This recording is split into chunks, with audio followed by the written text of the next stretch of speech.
Hello बच्चों, कैसे हैं आप।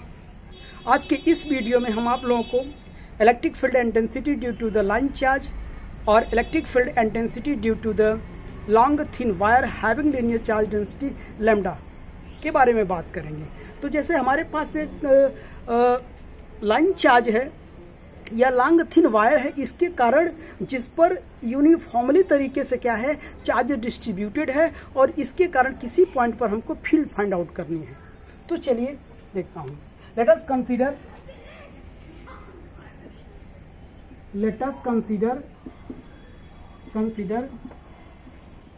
a long thin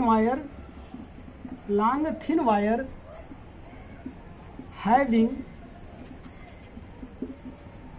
linear charge density lambda and let a point P at distance y from the center of thin wire at which we have to find out electric field intensity. For this we cut a small dx element at distance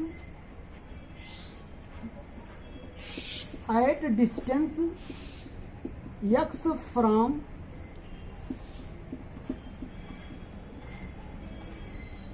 centre of wire. तो देखिए मैंने क्या लिखा, मैंने लिखा कि एक हमारे पास थिन वायर है जिसकी लीनियर चार्ज डेंसिटी लैम्डा है और उस let a point P at distance y from the centre of thin wire at which we have to find out electric field intensity. For this we cut a small dx element at distance x from the centre of wire, you know. तो देखिए हमारे पास क्या है कि एक thin wire है हमारे पास, इस पर यूनिफॉर्मली क्या है तरीके से चार्ज डिस्ट्रीब्यूट है, यानी चार्ज इज डिस्ट्रीब्यूटेड यूनिफॉर्म। तो यहां से इसके सेंटर से y डिस्टेंस पर मैंने एक पॉइंट P ले लिया परपेंडिकुलर डायरेक्शन, इसी पे हमको फील्ड फाइंड आउट करनी है। तो अब आप बताइए, अगर हमारे पास कोई दो चार्ज होता और यहाँ पर फाइंड आउट करना होता तो हम क्या करते, हम कूलॉम्स लॉ लगा के इलेक्ट्रोस्टैटिक रूल लगाकर हम क्या करते फाइंड आउट कर लेते। लेकिन हमारे पास दो चार्ज नहीं, यहाँ हर जगह क्या है डिस्ट्रीब्यूट है, तो अब आप क्या करेंगे, एक बारी बारी से निकालेंगे। अगर मुझे पता हो कितने चार्जेस रखे हैं तो मैं फाइंड आउट कर सकता हूं, लेकिन यहाँ तो पता नहीं कितने चार्जेस हैं हमारे पास। यूनिफॉर्मली तरीके से क्या है पूरे वायर पे क्या है ये डिस्ट्रीब्यूटेड है, ठीक है ना। तो कैलकुलेट करना आसान नहीं होगा। तो ये हम अगर गॉस लॉ यूज करते तो बहुत सिंपली आ जाता। तो ये आपसे क्वेश्चन में पूछेगा without using Gauss law, am I right? तो अब देखिए, तो हम क्या करेंगे, अगर इसको फाइंड आउट करना है पूरे रॉड के कारण फील्ड फाइंड आउट करना है, उसके लिए हमको यहां से x डिस्टेंस पर, देखिए मैं लिखा हूं we cut dx element at distance x from the wire. x distance पर मैंने एक dx एलिमेंट कट कर लिया, एक यहाँ dx एलिमेंट कट किया, इस पर जो चार्ज है dq हो जाएगा। भाई स्मॉल अमाउंट है तो चार्ज भी स्मॉल होगा, इसके कारण जो फील्ड होगा हमारा ये ऐसे बाहर की ओर जाएगा, ये ऐसे बाहर की ओर जाएगा, हम राइट, ये DE हो जाएगा। यहां जो हमारा एंगल होगा थीटा होगा, ठीक। अब इसके दो कंपोनेंट बनेंगे, ये भाई ये भी वर्टिकल अपोजिट एंगल, ये क्या हो जाएगा DE cos थीटा हो जाएगा और इधर क्या हो जाएगा DE sin थीटा हो जाएगा। अच्छा ये x है ये y है, डिस्टेंस हमारा x² + y², am I right? चलिए अगर मैं ऐसे इधर भी कट कर लूँ, आप एक तरफ ही कट करके यूज़ कर सकते हैं, ज़रूरी नहीं है, डॉक्टर नहीं कहा कि हर तरफ कट करिए आप, वो तो मैंने आपको समझाने के लिए एक कट कर दिया। ये भी dx है, dq चार्ज है, ये भी इधर जाएगा de, इसके भी क्या होंगे कंपोनेंट होगा, ये भी इधर होगा और इधर भी होगा de साइन थीटा। हम राइट। अच्छा आप ये बताएं, अब ये भाई डिस्टेंस दोनों सेम है, एलिमेंट चार्ज भी है, एलिमेंट चार्ज भी है, तो बताइए ये दोनों इक्वल एंड अपोजिट हैं, तो ये दोनों कट जाएंगे, कट जाएंगे ना, cancel two each other because it is equal and opposite. ठीक, अगर मैं कहूं हमारे पास अगर ये क्या है, वायर है, हमारे पास वायर है,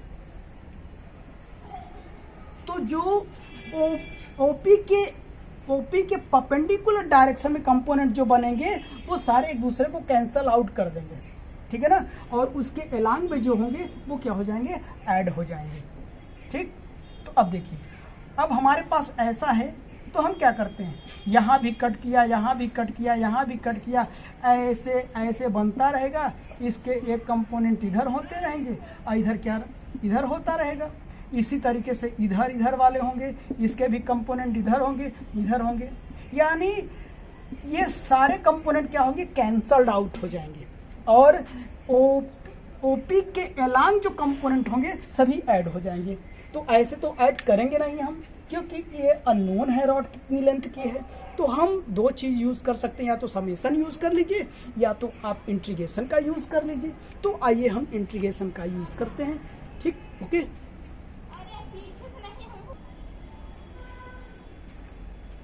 तो चलिए पहले हम फील्ड देख लेते हैं। फील्ड हमारे पास कितना हो जाएगा बताइए, EFI at point P due to dx element, DE बराबर बताइए 1/4 पाई एप्सिलॉन 0 क्या हो जाएगा, ये DQ बाय कितना हो जाएगा, हमारा जो डिस्टेंस होगा वो x² प्लस y² का होल स्क्वायर। एम राइट, कितनी बात समझ में आया। चलिए, तो अगर मैं इसे क्या कहूँ 1/4 पाई एप्सिलॉन नॉट। अच्छा आपने ये भी देखा, तो lambda will be equal to DQ by DL होगा। ठीक, और भाई यहाँ DL नहीं है, हमने कट कितना किया है, DX कट किया हूँ, DX हो जाएगा, तो DQ कितना हो जाएगा, लैम्डा इंटू DX हो जाएगा। जरूरत पड़ेगी हम रखेंगे, ठीक है ना। तो यहाँ अभी तो फिलहाल ऐसे लिखता हूँ x² प्लस y², ये हमारा फील्ड हो गया। The net field at point P is कितना हो जाएगा, यह will be equal to summation of कहाँ से कहाँ तक, माइनस इन लॉन्ग है, इनफाइनाइट है, लिख सकते हैं आप, -∞ टू +∞, -∞ टू +∞। ये किसकी लिमिट है, x की लिमिट है। ठीक, कितना हो जाएगा, DE हो जाएगा। ठीक है, नेट फील्ड है हमारा। तो अब देखिए E will be equal to, मैं क्या लिखूं, अगर मैं इसे 2 टाइम्स कर लूं तो प्रॉपर्टी जानते हैं आप, 2 टाइम्स हो जाएगा। DE की वैल्यू हमको पता है 1/4 पाई एप्सिलॉन, सॉरी इधर क्या है, कॉस भी है ना, कॉस थीटा। इधर देखिए DE cos theta, DE cos theta, DE cos theta, एक नहीं कई DE cos थीटा होंगे, DE cos theta, DE cos theta, कई DE cos थीटा होंगे। तो कितना हो जाएगा, DQ by x² plus y² into cos theta. अब हमें इंटीग्रेट करना है बस, और कुछ नहीं है इसमें। ठीक, चलिए इसमें इसको सिर्फ इंटीग्रेट करना है। तो हम क्या करते हैं, लेट करते हैं,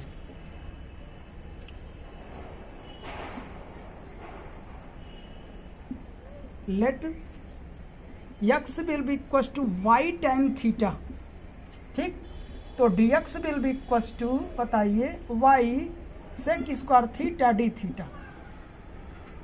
अगर मैं लिमिट कहूं तो at x will be equal to 0 पर हमारा जो थीटा हो जाएगा वो 0 होगा। यहाँ रख के चेक कर लीजिए, अगर मैं यहाँ 0 रख दूं तो ये tan theta will be equal to 0 किसकी वैल्यू होती है?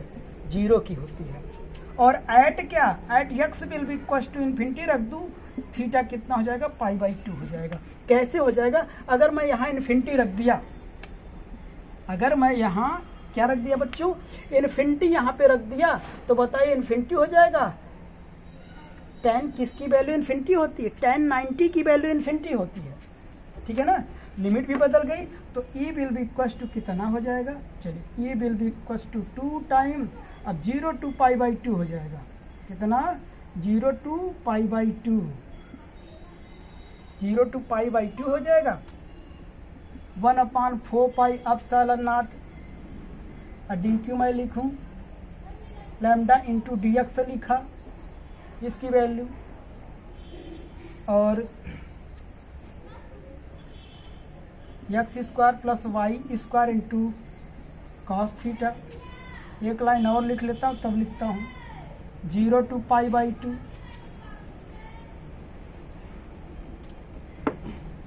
कॉमन ले लेता हूँ। लैम्डा 2 टाइम्स पहले था, 2 λ/4πε0, 2 पहले से लैम्डा बाहर आया, 0 to π/2 ना। dx बचा, dx की वैल्यू पता है, y sec square theta d theta into cos theta पहले से है, बाई अगर मैं यहाँ रख दूंगा x की वैल्यू, यानी तो y स्क्वायर कॉमन हो जाएगा, tan स्क्वायर थीटा प्लस 1 हो जाएगा। हम राइट? चलिए अब यहाँ मैं देखता हूँ, फिगर देख लिए तो आधा मैं मिटा दूँ इसे।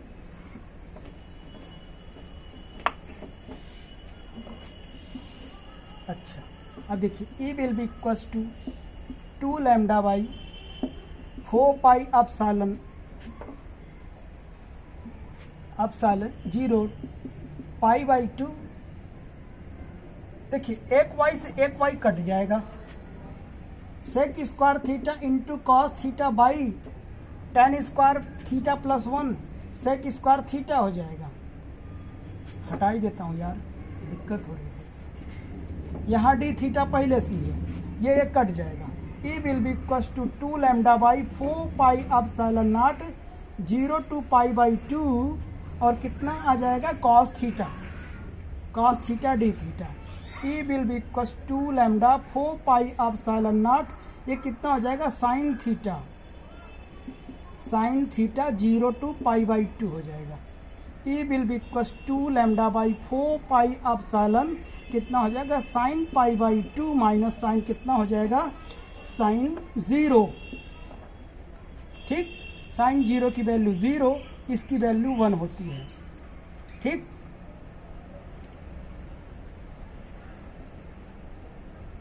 और यहाँ y छूट गया ना, ये y इंटू वाई, ये y यहाँ रखता हूँ, y हो जाएगा, ठीक। अच्छा अब देखिए e will be equal to कितना आया? 2 λ/4πε0 इंटू वाई। ये होता है कभी कभी ये ऐसे कट करके e will be equal to λ/2πε0 into R. कभी कभी लोग क्या करते हैं कि ये y की जगह क्या ले लेते हैं? r ले लेते हैं, तो e will be equal to λ/2πε0 into R. तो आप देख लीजिए, थिन वायर के लिए जो इलेक्ट्रिक फील्ड इंटेंसिटी होती है वो इतना ही होता है, e will be equal to λ/2πε0 into R. मैं जानता हूँ कि इसे सिंप्लीफाई करके आप फाइंड आउट कर सकते हैं। गॉस लॉ से 1-2 लाइन में इसका आंसर आ जाता है, लेकिन हमें क्या करना है? हमें विदाउट यूजिंग गॉस लॉ इसे कैलकुलेट करना है। तो आपने देखा, ठीक है ना। और इसकी जो डायरेक्शन होगी किधर होगी? एलॉन्ग ओपी के एलॉन्ग था। अभी आपने फिगर देखा था, फिगर आपने देखा था, ऐसे था ना, ये इधर था, इधर एलॉन्ग ओपी इसकी डायरेक्शन हो जाएगी। हम राइट? तो चलो तो अब देखिए, अगर आप इसे सिंप्लीफाई करना चाहते तो एक तरीके से और कर सकते हैं आप। ये देखा, E will be equal to lambda by 2 pi epsilon naught into R, आपने देखा। तो ये इतना आना चाहिए। हमने इंटीग्रेशन मेथड लगा के मैंने सॉल्व किया। अगर आप इसे सॉल्व करना चाहते तो गॉस का थ्योरम लगा के इसे बहुत आसानी से इसे फाइंड आउट कर सकते हैं। गॉस लॉ को हम यूज करके इसे फाइंड आउट कर सकते हैं। तो अब देखिए वो कैसे। अगर हमारे पास कोई क्या रॉड है, ठीक है, चार्ज है, ये आर है, ठीक। तो अब आप देखिए, according to flux phi will be equal to क्या होता है, ई डॉट डी एस होता है क्या, phi will be equal to E बाहर हो जाएगा। अगर सरफेस भाई इधर मैं कट कर लूं तो डी एस हो जाएगा, फील्ड भी इधर होगा, ठीक है ना। तो अब देखिएगा, तो कितना हो जाएगा, दोनों एंगल सेम होंगे। तो मैं अगर कॉस लिखूं तो ये कॉस 0 1 हो जाएगा, तो डी एस हो जाएगा। और ये इसकी वैल्यू 2 पाई आर एल होता है, क्वेश्चन नंबर फर्स्ट। अब according to flux, according to Gauss theorem, तो phi will be equal to q by epsilon. दोनों को इक्वेट कर दीजिए फ्रॉम 1 एंड 2। फाई विल कितना हो जाएगा, 2 pi R L into q by epsilon. E will be equal to 1 pi 2 pi epsilon naught q by L into R. तो मैंने adjust कर दिया, इधर कर दिया। दिस इज व्हाट लैम्डा होता है, क्योंकि charge per unit length lambda होता है, 2 pi epsilon naught into R. अगर कोई लाइन चार्ज या लॉन्ग थिन वायर के बारे में पूछे तो आप बता सकते हैं। तो आपको वो उस तरीके से निकालना था, और मैंने ये दिखाया कि गॉस थ्योरम को भी यूज करके आप इसे कैलकुलेट कर सकते हैं। लेकिन क्वेश्चन में ये कह देगा by without using Gauss theorem we calculate the electric field intensity at any point due to the long thin wire having linear charge density lambda। तो मैं उम्मीद करता हूँ कि यह टॉपिक समझ में आया होगा। तो तब तक के लिए धन्यवाद, मिलते हैं नेक्स्ट वीडियो में।